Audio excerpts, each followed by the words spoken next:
America once led the world by rebuilding it. That wasn't an accident, and it wasn't charity. It was a choice about how power should be used. After the most destructive war in human history, the question wasn't whether the United States would lead. It was how, through fear or through legitimacy.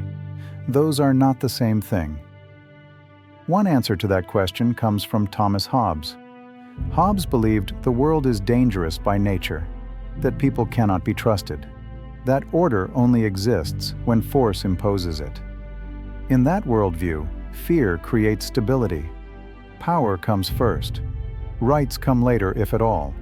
It's efficient, it's immediate, and it collapses the moment fear fades. John Locke offered a different answer. Locke believed people are capable of reason. That order lasts longer when it's accepted, not imposed. In his view, legitimacy matters more than raw power. Rules matter. Institutions matter.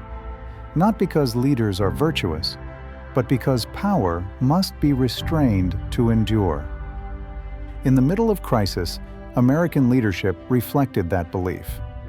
During economic collapse and global instability, the response wasn't repression. It was reconstruction. Under Franklin Roosevelt, the New Deal relied on institutions, not fear, on stability built through legitimacy, not control. After the war, the same logic was applied globally. Instead of punishing defeated nations, the United States rebuilt them, not out of sentiment, out of strategy.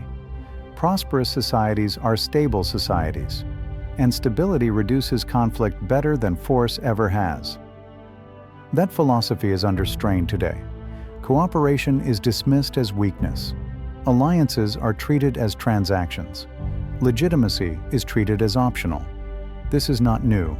It is an old temptation to trade endurance for control.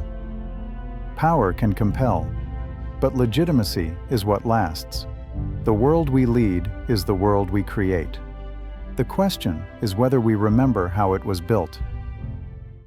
If this video was useful to you, if you value clear, historically grounded discussions about law, power, and civic responsibility, consider subscribing to the channel.